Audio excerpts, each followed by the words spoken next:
বিসমিল্লাহির রহমানির রহিম। স্থানভেদে আরবি হরফের রূপ ও আকৃতি ভিন্ন হয়ে থাকে।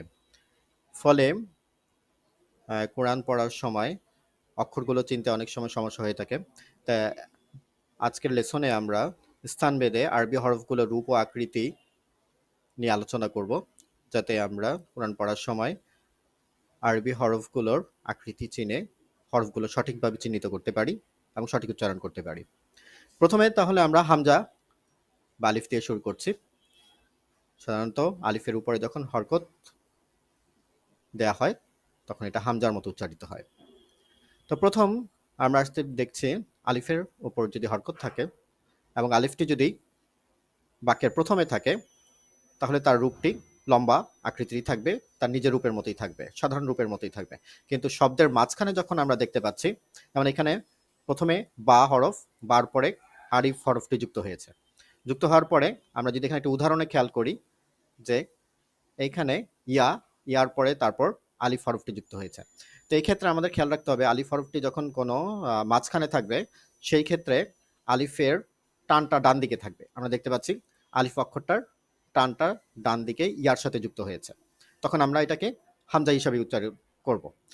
যদি আলিফ অক্ষরটি শব্দের শেষে থাকে, আমরা উদাহরণ হিসেবে দেখতে পাচ্ছি এইখানে প্রথমে আরবি হরফ আলিফ, তারপরে মিম, তারপরে হচ্ছে গিয়ে আবার আলিফ হরফটি যুক্ত হয়েছে। আলিফ হরফটি যখন শব্দের শেষে যুক্ত হয়, তখন এটা অনেকটা লম্বা আকৃতির থাকবে এবং তার টানটা ডান দিকে থাকবে, ডান দিকের অক্ষরের সাথে যুক্ত থাকবে।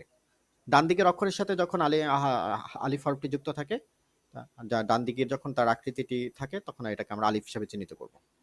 পরবর্তী হরফ বা, নৌকার মতো হরফটি। তো এটা যখন আমাদের শব্দের শুরুতে থাকে, তখন দেখতে এরূপ দেখাবে। তো আমরা দেখতে পাচ্ছি এখানে একটা উদাহরণে বা হরফটি লাল অক্ষর দিয়ে চিহ্নিত করা হয়েছে। তো প্রথম অক্ষরটি হচ্ছে বা, বার পরে আলিফ। তো আমরা দেখতে পাচ্ছি এই যে নৌকার মতো বা হরফটি যখন শব্দের প্রথমে থাকতেছে, এটা ছোট্ট আকৃতির হয়ে যাচ্ছে। দ্বিতীয়ত আমরা যখন বা হরফটি মাঝখানে থাকবে, তখন হরফটি আমরা দেখতে পাচ্ছি, যেমন এখানে প্রথমে শিন, শিনের পর আমরা বা হরফটি দেখতে পাচ্ছি। তো এই ক্ষেত্রে বা হরফের দুই দিকে দুইটা হরফের সাথে দুইটা টান দিয়ে যুক্ত হয়েছে, নিচে একটি নুক্তা। এভাবে আমাকে বা হরফটি চিনতে হবে। শেষে, শব্দের শেষে যখন থাকবে, বা হরফটি তার প্রথম রূপের মতোই, বা নর্মাল বা হরফটির মতো আমরা দেখতে পাবো। যেমন এখানে আমরা প্রথমে এই শব্দের ক্ষেত্রে আমরা দেখতে পাচ্ছি যে মুজিবু। তো সেক্ষেত্রে প্রথম অক্ষরটি মিম, তারপর জিম, তারপর ইয়া, তারপর সর্বশেষ বা অক্ষরটি দেখতে পাচ্ছি। বা অক্ষরটি আমরা সাধারণত যেভাবে শিখেছি সেই রূপেই আমরা শব্দের শেষে বা হরফটিকে দেখতে পাবো। তারপরে আসি আমরা তা হরফ। তা হরফটি যখন শব্দের প্রথমে থাকবে, তখন আমরা দেখতে পাচ্ছি তার উপরে দুইটি নোক্তা থাকবে এবং তা হরফের পুরো নৌকার রূপটি না থেকে ছোট্ট রূপে থাকবে, একটি দাগ থাকবে, তার বাম পাশে দাগটি থাকবে, উলম্ব দাগ, উলম্ব দাগের বাম পাশে দাগ থাকবে। কারণ শব্দের শুরুতে আমরা দেখতে পাচ্ছি তা, ওয়া, বা, তা। তো এই ক্ষেত্রে যে তা শব্দটির উপরে আমরা একটা জবর দেখতে পাচ্ছি এবং এখানে দেখতে পাচ্ছি একটি উলম্ব দাগ এবং তার বাম পাশে দাগ। শব্দের শুরুতে আমরা তা এই রূপে থাকবে, কিন্তু শব্দের মাঝখানে যখন থাকবে তার দুই পাশে দুইটা দাগ থাকবে। তাই এখানে আমরা দেখতে পাচ্ছি ফার পরে যে তার হরফটি আছে, তার দুই পাশে দুইটা দাগ। এভাবে আমাকে শব্দের মাঝখানে যখন থাকবে তা অক্ষরটিকে চিনতে হবে, এবং তা অক্ষরটি যখন শব্দের শেষে থাকবে, ঠিক পূর্বের বায়ের মতো শব্দের শেষে তা অক্ষরটিও তার সাধারণ রূপে থাকবে, সাধারণ রূপে শব্দের শেষে থাকবে। কিন্তু যদি এটা তা অক্ষরটি প্রথম থাকে, তার অর্ধেক থাকবে, এবং মাঝখানে থাকলে তার দুই পাশে দুইটি দাগ থাকবে, এবং শেষে থাকলে তা অক্ষরটি তার সাধারণ রূপে থাকবে। এরপর আসি আমরা সা। সেটাও আমাদের একই রকম। সা অক্ষরটি যখন আমাদের শব্দের প্রথমে থাকবে, তার অর্ধেক রূপ দেখতে পাবো, তার উপরে তিনটি নক্তা থাকবে উলম্বভাবে। আমি দেখতে পাচ্ছি সা, তারপর ওয়া, তারপর বা। প্রথম সা অক্ষরটি আমরা কিভাবে দেখতে পাচ্ছি। আর সা অক্ষরটি যখন শব্দের মাঝখানে থাকবে, আমরা দেখতে পাচ্ছি তার দুই পাশে দুইটা দাগ থাকবে, ঠিক বায়ের মতো তায়ের মতো সা অক্ষরটিও আমার দুই পাশে দুইটি দাগ থাকবে। উদাহরণ হিসেবে দেখতে পাচ্ছি মিম, নুন, তারপরে সা অক্ষরটি। আর শব্দের শেষে থাকলে বা তায়ের মতো এটিও তার সাধারণ রূপে আবির্ভূত হবে। যেমন আমরা দেখতে পাচ্ছি প্রথমে সা, তারপর লাম, তারপর সর্বশেষ এই শব্দের যে অক্ষর সেটা হচ্ছে সা, এবং এটা তার সাধারণ রূপে আছে। তারপরে আছে আমরা দেখতে পাচ্ছি জিম। জিম হরফটি শব্দের প্রথমে থাকলে আমরা দেখতে পাচ্ছি এই রূপে থাকবে, এটা শোয়ানো অবস্থায় থাকবে, তার নিচে নোক্তাটা থাকবে। এইভাবে শোয়ানো অবস্থায় লেখার পরে তার নিচে থাকবে, যেমন আমরা এখানে দেখতে পাচ্ছি শব্দের প্রথমে জিম আছে, এই জিম অক্ষরটি শব্দের প্রথমে শোয়ানো অবস্থায় তার নিচে নোক্তা। এবং যদি ঠিক একইভাবে শব্দের মাঝখানে থাকলে একই রূপে আমরা দেখতে পাবো প্রথম, এবং শব্দের শেষে যখন থাকবে তার সাধারণ রূপে থাকবে। আমরা যে সাধারণ রূপ, যে প্রথম যে জিম অক্ষরটি যেভাবে শিখেছি ঠিক সেই রূপে শব্দের শেষে থাকবে। ঠিক একইভাবে আমরা যদি দেখতে পাই জিমের মতো বা কাস্তের মতো যে হরফগুলো হা, খ, এগুলোর ক্ষেত্রেও একই নিয়ম প্রযোজ্য হবে। আমরা হা অক্ষরটি যদি শব্দের প্রথমে থাকে তখন এটা শোয়ানো অবস্থায় থাকবে, কিন্তু নুক্তা থাকবে না। শব্দের মাঝখানেও থাকলে একই অবস্থা, এটা শোয়ানো অবস্থায় থাকবে। এবং যখন শব্দের শেষে থাকবে তখন সাধারণ রূপে থাকবে। ঠিক একইভাবে খ হরফটিও শব্দের প্রথমে থাকলে এটা শোয়ানো অবস্থায় থাকবে এবং এর উপরে নুক্তা থাকবে। আমরা জিমের বেলায় দেখেছিলাম নুক্তাটা নিচে ছিল, এখন এই ক্ষেত্রে নুক্তাটা থাকবে উপরে। এরপরে আসি শব্দের মাঝখানে যদি থাকে ঠিক একইভাবে শোয়ানো অবস্থায় থাকবে, তার উপরে নুক্তা থাকবে। এবং শব্দের শেষে থাকলে তখন খ অক্ষরটি উপরে একটি নুক্তা থাকবে এবং সাধারণ রূপে থাকবে। এরপর আসছে আমরা দেখতে পাচ্ছি দল। দাল হরফটি যদি শব্দের প্রথমে থাকে তার সাধারণ রূপে থাকবে, এবং শব্দের মাঝখানে যদি থাকে তখন আমরা দেখতে পাচ্ছি এটা তার সামনের একটি অংশ তার প্রথম হরফের সাথে টেনে যুক্ত হবে। এবং শেষে থাকলেও একইভাবে আমরা দেখতে পাচ্ছি যে দাল হরফটির সামনের অংশটি তার এর পূর্ববর্তী হরফের সাথে টেনে যুক্ত হবে। জাস্ট এতটুকুই পার্থক্য। ঠিক জাল হরফটি যেহেতু একই আকৃতির, তার ক্ষেত্রে একই রকম, যদি শব্দের প্রথমে থাকে তার সাধারণ রূপে থাকবে, কিন্তু শব্দের মাঝখানে থাকলে ওই দালের মতো তার ডানের অংশটি তার প্রথম হরফের সাথে তার পূর্ববর্তী হরফের সাথে যুক্ত থাকবে। ঠিক সে যখন এটা শেষে থাকবে হরফটি, একইভাবে জাল হরফটি তার ডানের অংশটি টেনে প্রথম তার পূর্ববর্তী হরফের সাথে যুক্ত থাকবে।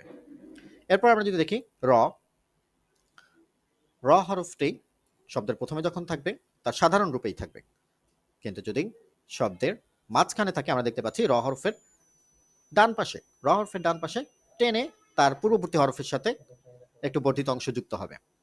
ঠিক একইভাবে শব্দের শেষে থাকলে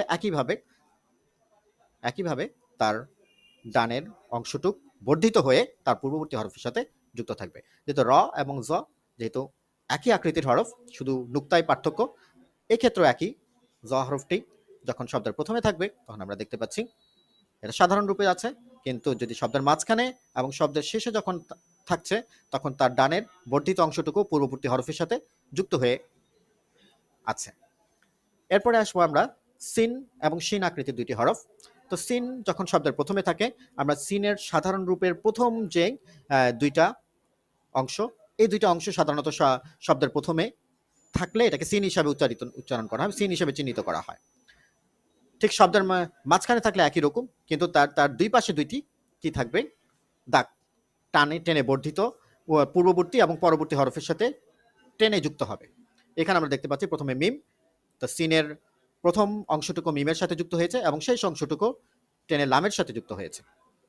ঠিক শেষ হরফটি যদি শেষে থাকে তখন সিনটা তার সাধারণ রূপে হরফে শব্দের শেষে যুক্ত হবে। যেমন আমরা দেখতে পাচ্ছি শিন প্রথম হরফটা, তারপর মাঝখানে মিম, তারপরে শেষে সিন হরফটি তার সাধারণ রূপে দেখতে পাচ্ছি। ঠিক শিন হরফের ক্ষেত্রেও একই নিয়ম প্রযোজ্য হবে। শিন হরফটি যখন শব্দের প্রথমে থাকবে তখন তার পুরো অংশটুকু থাকবে না, শুধুমাত্র এখানে যে দুইটা গোল অংশ তার উপরে নক্তাটুকু শব্দের প্রথমে আমরা দেখতে পাচ্ছি, এটা শিন। কিন্তু যখন শব্দের মাঝখানে থাকবে শিন হরফের তার ডানে এবং বামে বর্ধিত অংশ, তার দুই পাশে দুইটি হরফের সাথে বর্ধিত অংশ যুক্ত থাকবে। এবং শিন হরফটি যখন শব্দের শেষে থাকবে স্বাভাবিকভাবেই সাধারণ রূপেই প্রকাশ পাবে। এরপর আসছি আমরা সদ। সদ হরফটি শব্দের প্রথমে যখন থাকবে ঠিক একই রকম সিন এবং শিনের মতো তার এই অংশটুকু, অর্ধেক অংশ, পুরো অংশটুকু প্রকাশ পাবে না, শুধু তার গোল অংশটুকু, সদের মাথার গোল অংশটুকু শব্দের প্রথমে থাকবে এবং এটাকে আমরা সদ হিসেবে চিহ্নিত করব। কিন্তু শব্দের মাঝখানে থাকলে তার দুই পাশে দুইটি দাগ থাকবে, ওই গোল অংশের ডানের হরফের সাথে তার বর্ধিত অংশ যুক্ত হবে এবং বামের হরফের সাথে তার বর্ধিত অংশ যুক্ত থাকবে। এবং শব্দের মাঝখানে যখন থাকবে একইভাবে সিন এবং শিয়ানের মতো স্বাভাবিক রূপে আমরা সদকে শব্দের শেষে দেখতে পাবো। ঠিক দদ এবং সদ যেহেতু একই আকৃতির, সেই ক্ষেত্রে শব্দের প্রথমে থাকলে তার গল অংশটাও থাকবে, কিন্তু পার্থক্য হচ্ছে শুধু নক্তা থাকবে। দদ যখন শব্দের প্রথমে থাকবে আমরা দেখতে পাচ্ছি তার শুধু গল অংশটুকু আছে, কিন্তু মাঝখানে থাকলে তার ডানে এবং বামে বর্ধিত অংশটুকু তার দুই হরফের সাথে গিয়ে যুক্ত হবে। যেখানে আমরা এই শব্দে দেখতে পাচ্ছি হা, হার পরে দদ, তারপরে হচ্ছে র। দদ প্রথমে হায়ের দদের বর্ধিত অংশ ডান পাশে হায়ের সাথে যুক্ত হয়েছে এবং বাম পাশে রয়ের সাথে যুক্ত হয়েছে। ঠিক দদ যদি শব্দের শেষে থাকে, স্বাভাবিকভাবেই তার সাধারণ রূপটি শব্দের শেষে এসে যুক্ত হবে, এখানে কোনো পরিবর্তন হবে না। এরপর আসছি আমরা ত এবং জ আকৃতির দুইটি হরফ। ত যখন শব্দের প্রথমে থাকবে তার সাধারণ রূপে থাকবে, আমরা দেখতে পাচ্ছি যে এখানে সাধারণ রূপেই আছে, কিন্তু ত হরফটি যখন মাঝখানে যুক্ত হবে তার ডানে এবং বামে বর্ধিত দুইটি অংশ তার ডানে এবং বামে দুইটি হরফের সাথে যুক্ত হবে। আমি এখানে দেখতে পাচ্ছি তা হরফটি তার ডান পাশে সিন এবং বাম পাশে নুন এর সাথে বর্ধিত অংশের মাধ্যমে যুক্ত হয়েছে। ঠিক একইভাবে তা হরফটি যদি শব্দের শেষে থাকে, সেই ক্ষেত্রে কিন্তু শব্দের শেষে তার সাধারণ রূপে যুক্ত হবে। ত হরফটি শব্দের শেষে সাধারণ রূপে যুক্ত হবে। ঠিক একইভাবে জ হরফটি শব্দের প্রথমে থাকলে তার সাধারণ রূপে থাকবে। আমরা দেখতে পাচ্ছি জ হরফটি শব্দের প্রথমে আছে এবং তার সাধারণ রূপে আছে, কিন্তু জ হরফটি যখন শব্দের মাঝখানে থাকবে তার ডান পাশে এবং বাম পাশে তার বর্ধিত অংশ ডানে এবং দুইটি হরফের সাথে যুক্ত থাকবে। জ হরফটি দেখতে পাচ্ছি এইখানে শব্দের মাঝখানে আছে এবং তার ডান পাশে প্রথম হরফ আইন এর সাথে তার বর্ধিত অংশ যুক্ত এবং তার বাম পাশে তা হরফটির সাথে তার বর্ধিত অংশ যুক্ত। কিন্তু জা হরফটি যখন শব্দের শেষে থাকবে তার সাধারণ রূপে আমরা তাকে দেখতে পাবো। আইন এবং গাইন শব্দের ক্ষেত্রে আইন যখন শব্দের প্রথমে থাকবে আমরা দেখতে পাচ্ছি আইনের মাথার উপরের অংশটুকু শুধুমাত্র শব্দের প্রথমে থাকবে, তাই তখন এটা দেখে আমাকে আইন হিসাবে চিনতে হবে। সব আইনের তার মাথার যে গোল অংশটুকু সেটাই শব্দের প্রথমে থাকবে, কিন্তু শব্দের মাঝখানে যখন থাকবে তার ভিন্ন একটা রূপ আমরা দেখতে পাচ্ছি। তখন এই রূপে যখন থাকবে তার দুই পাশে দুইটি দাগ এবং মাঝখানের গোল অংশটুকু ভরাট করা থাকবে, তখন এটা শব্দের মাঝখানে আইন এইভাবে থাকবে, তার ডানে বামে দুইটি হরফের সাথে বর্ধিত অংশ দ্বারা যুক্ত থাকবে। কিন্তু আইন যখন শব্দের শেষে থাকবে তখন আমরা দেখতে পাচ্ছি তার সাধারণ রূপে থাকবে। যেমন এখানে সিন বা পরে আইন হরফটি সবার শেষে যুক্ত হয়েছে এই শব্দে, তার সাধারণ রূপে আছে। তো গয়ন হরফটি আইনের মতোই, শুধু নুক্তায় পার্থক্য। গয়ন হরফটি যখন শব্দের প্রথমে থাকবে তা গয়নের যে মাথার অংশটুকু সেটা শব্দের প্রথমে থাকবে নুক্তা সহ, কিন্তু গয়ন হরফটি যখন শব্দের মাঝখানে থাকবে আইনের মতো আমরা দেখতে পাচ্ছি গোল চিহ্ন, তার ভিতরের অংশটা বরাট থাকবে এবং উপরে নুক্তা থাকবে এবং তার ডানে এবং বামে দুইটি হরফের সাথে তার বর্ধিত অংশ দ্বারা যুক্ত থাকবে। আর গাইন হরফটি যখন শব্দের শেষে থাকবে আমরা দেখতে পাচ্ছি এটা কি তার সাধারণ রূপে থাকবে। ঠিক ফায়ের মতো, নৌকার মতো আরো দুইটি হরফ, কিন্তু এই ক্ষেত্রে আমাদের মাথা দুইটি গোল থাকবে, ফা এবং কাফ। তো ফায়ের মাথাটা গোল, গোল অংশটুকুর উপরে নুক্তা থাকবে, শব্দের প্রথমে যখন থাকবে এটি সাধারণভাবে তার গোল অংশটুকু দিয়ে ফা চিহ্নিত করা হবে, ফাকে লেখা হবে। কিন্তু শব্দের মাঝখানে যখন থাকবে তার গোল অংশটুকু ডানে এবং বামে বর্ধিত অংশ থাকবে, এই বর্ধিত অংশটুকু তার ডানে প্রথম হরফ এবং বামে তার দ্বিতীয় হরফের সাথে যুক্ত থাকবে। কিন্তু শব্দের শেষে যখন ফা থাকবে তখন এটি সাধারণ রূপে থাকবে। ফায়ের যে সাধারণ রূপ শব্দের শেষে সিন এবং লামের পরে সবার শেষে আমরা ফা হরফটি দেখতে পাচ্ছি, তার সাধারণ রূপে আছে। এরপর দেখতে পাচ্ছি কফ।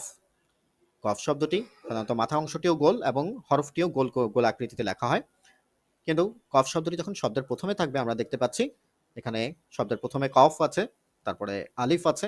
তো কফ শব্দটি যখন শব্দের প্রথমে থাকে তখন একইভাবে এটার গোল অংশটুকু শুধুমাত্র লিখতে হবে, লেখা হয়, তার উপরে দুইটি নোক্তা থাকে। কিন্তু কফ হরফটি যখন শব্দের মাঝখানে থাকে তার ডানে এবং বামে বর্ধিত অংশ তার ডানে এবং বামে দুইটি হরফের সাথে যুক্ত থাকবে। যেমন ওয়া, জিম এবং লামের পরে কফ হরফটি এসেছে, এখানে কফটি তার ডানের হরফ লামের সাথে যুক্ত এবং বামের হরফ নুনের সাথে যুক্ত, তার বর্ধিত অংশ দ্বারা যুক্ত। কিন্তু কফ হরফটি যখন শব্দের শেষে থাকবে তার স্বাভাবিক এবং সাধারণ রূপে আমরা দেখতে পাচ্ছি। যেমন ইয়া, মিম এবং হায়ের পরে আমরা ক হরফটি দেখতে পাচ্ছি, তার সাধারণ রূপে আছে। এরপর আমরা দেখতে পাচ্ছি কাফ এবং লাম একই আকৃতির দুটি হরফ। এই কাফ এবং লামের ক্ষেত্রে আমরা দেখতে পাচ্ছি কাফ হরফটি যখন শব্দের প্রথমে থাকবে আমরা সম্পূর্ণ একটা ভিন্ন আকৃতি এখানে দেখতে পাচ্ছি। তো আমাকে এটা খেয়াল রাখতে হবে, কাফ হরফটি যখন শব্দের প্রথমে থাকবে তার প্রথম মাথাটা একটু ডানের দিকে বাঁকা 45 ডিগ্রি অ্যাঙ্গেলে থাকবে, তারপর মাথার অংশটি গোল। তো এই গোল অংশটুকু আমাদের কাফ হিসেবে চিহ্নিত করা হবে। কিন্তু যখন শব্দের মাঝখানে দেখব এই গোল অংশটি আর এখন থাকবে না, তখন শুধু তার উপরের অংশটুকু যেটা 45 ডিগ্রি অ্যাঙ্গেলে বাঁকা ছিল সেটাই শব্দের মাঝখানে লেখা হবে। যেমন আমরা এখানে দেখতে পাচ্ছি লাম, আইন, লাম এর পরে আবার কাফ হরফটি এসে মাঝখানে কাফ হরফটি এসেছে। এখানে কিন্তু গোল চিহ্নিত কোনো অংশটা নাই এবং শুধুমাত্র 45 ডিগ্রি অ্যাঙ্গেলে যে আকৃতিটা সেটাই কাফ হিসেবে শব্দের মাঝখানে লেখা হয়। কিন্তু কাফ হরফটি শব্দের শেষে থাকলে তখন আমরা দেখতে পাচ্ছি এখানে কি তার সাধারণ রূপে কাফ হরফটিকে শব্দের শেষে লেখা হয়। ঠিক একইভাবে কাফ হরফের মতো লাম হরফটি যদি আমরা দেখি, আমরা দেখেছি লাম হরফটি যখন শব্দের প্রথমে থাকে তার বাম পাশে তার বর্ধিত অংশ, নিচে একটি দাগ থাকবে। আমরা আলিফ হরফের ক্ষেত্রে দেখেছিলাম তার ডান পাশে বর্ধিত অংশ থাকে, কিন্তু লামের হরফের ক্ষেত্রে শব্দের শুরুতে যখন থাকবে তার বাম পাশে বর্ধিত অংশটুকু তার পরবর্তী হরফের সাথে যুক্ত থাকবে। এখানে আলিফ আর লাম অনেক সময় আমাদের চিন্তার সমস্যা হতে পারে যখন এটি শব্দের ভিতরে থাকে, তখন আমাদের খেয়াল রাখতে হবে আলিফের বর্ধিতাংশ তার ডান পাশে যুক্ত থাকে এবং লামের বর্ধিতাংশ তার বাম পাশে যুক্ত থাকে। কিন্তু লামটা যখন শব্দের মাঝখানে থাকবে তখন আমাদের ডানে বামে উভয় পাশে তার বর্ধিতাংশ থাকবে, ডানে বামে উভয় পাশে বর্ধিতাংশ তার ডানে বামে উভয় দুই হরফের সাথে যুক্ত থাকবে। লাম হরফটি যদি শব্দের শেষে থাকে, আমরা স্বাভাবিকভাবে দেখতে পাচ্ছি লাম হরফটি তার স্বাভাবিক রূপে আছে, তখন এখানে চিন্তা আমাদের খুব একটা অসুবিধা হবে না। মিম হরফটি আমরা দেখতে পাচ্ছি, মিম হরফটি যখন শব্দের প্রথমে থাকবে তখন তার একই রকমই রূপ থাকবে, দেখতে অনেকটা স্বাভাবিক রূপ, জাস্ট একটু শর্ট ফর্মে লেখা হয় মিম হরফটা। মিম হরফটা যখন শব্দের মাঝখানে থাকবে তখন তার ডানে বামে বর্ধিত অংশ তার ডানে বামে দুইটি হরফের সাথে যুক্ত থাকবে, আমরা দেখতে পাচ্ছি। এবং সেখানে আসলে মিম হরফটা যখন শব্দের মাঝখানে লেখা হয় তার মাঝখানে কোনো আমরা এটা ভরাট অংশ থাকে, মাঝখানে কোনো ফাঁক থাকে না। তো মিম হরফটি যখন শব্দের শেষে থাকে তখন তার স্বাভাবিক রূপে থাকে, শুধু তার ডান পাশে একটি বর্ধিত অংশের মাধ্যমে যুক্ত থাকে তার পূর্ববর্তী হরফের সাথে। এখানে দেখতে আলিফ, নুন এবং হায়ের পরে আমরা মিম হরফটি দেখতে পাচ্ছি। এরপর আসি নুন। নুম হরফটি যখন শব্দের প্রথমে থাকে তখন কিন্তু এটা এখানে গোল এবং মাঝখানে নোক্তা এইভাবে থাকে না, আমরা দেখতে পাচ্ছি এটাকে একটা উলম্ব দাগের উপর একটি নুক্তা থাকে, সেইভাবে শব্দের এই হরফটিকে নুন হরফটি কিভাবে লেখা হয়, একটি উলম্ব দাগের উপরে একটি ফোঁটা বা নুক্তা। এখানে দেখতে পাচ্ছি নুন, নুনের পরে সা, ইয়া, বা। কিন্তু নুন হরফটি ঠিক একইভাবে যখন শব্দের মাঝখানে থাকে তার উলম্ব হরফের উপর একটা নুক্তা থাকবে এবং ডানে বামে বর্ধিত অংশ থাকবে। তো ডানে বামে বর্ধিত অংশ, ডানে বামে বর্ধিত অংশের সাথে কি থাকবে, এখানে ডানের যেমন এখানে সিন আছে, বামে তা আছে। ঠিক একইভাবে নুন হরফটি যখন শব্দের শেষে থাকবে আমরা দেখতে পাচ্ছি এখানে এটা তার স্বাভাবিক রূপে থাকবে, এক্ষেত্রে আমাদের চিন্তা খুব একটা সমস্যা হবে না। এরপর আমরা দেখতে পাচ্ছি ছোট হা। হা হরফটি শব্দের প্রথমে যখন থাকে তার স্বাভাবিক রূপেই থাকে, যেমন হা হরফটা ওয়ার সাথে যুক্ত হয়েছে এখানে, তার স্বাভাবিক রূপেই আছে। কিন্তু হা হরফটি যখন শব্দের মাঝখানে আছে এখানে আমরা এর গোল চিহ্ন উপরে একটু, নিচে গোল চিহ্ন এবং দুই পাশে দুইটা বর্ধিত অংশ।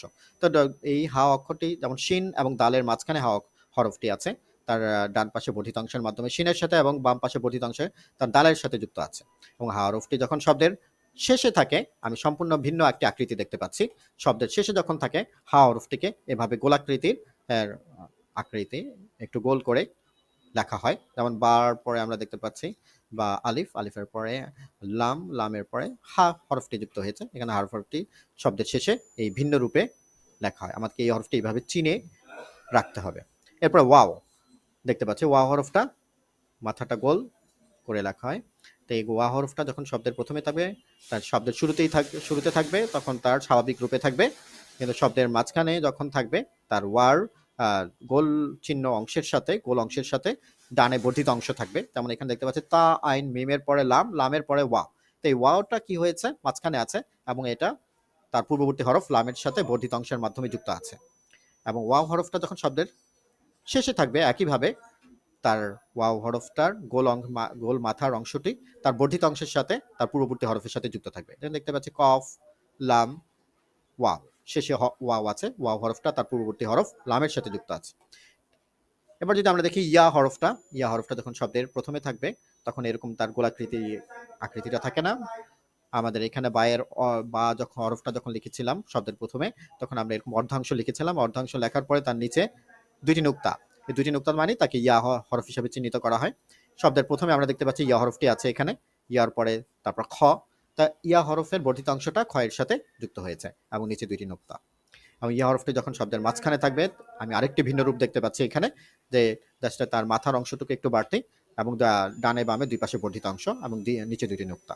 ঠিক কাফের পরে এখানে আমি এই শব্দটিতে দেখতে পাচ্ছি কাফের পরে ইয়া হরফটি আছে এবং তার মাথার উপরের অংশটিকে একটু বর্ধিত এবং নিচে দুইটি নক্তা এবং ডানে বামে বর্ধিত অংশে, ডানে তার বর্ধিত অংশের মাধ্যমে কাফ এবং বামে তার বর্ধিত অংশের মাধ্যমে ফা যুক্ত আছে। ইয়া হরফটি যখন শব্দের শেষে থাকবে তার স্বাভাবিক রূপে থাকবে। এবার আমরা এই শব্দের ক্ষেত্রে দেখতে পাচ্ছি আইন, লাম, তারপরে সবার শেষে ইয়া হরফটি আছে। এই ইয়া হরফটি যখন শব্দের শেষে থাকবে আমরা দেখতে চাই তার স্বাভাবিক রূপে থাকবে। তো এই হরফগুলো যদি আমরা বারবার লিখে লিখে শব্দের প্রথমে, শব্দের মাঝখানে এবং শব্দের শেষে হরফগুলোর আকৃতি দেখতে কেমন হয় বারবার আমরা যদি লিখে লিখে এবং বারবার দেখে চর্চা করি, আশা করি আমাদের এগুলো অক্ষরগুলো চিনতে খুব একটা সমস্যা হবে না, ইনশাআল্লাহ।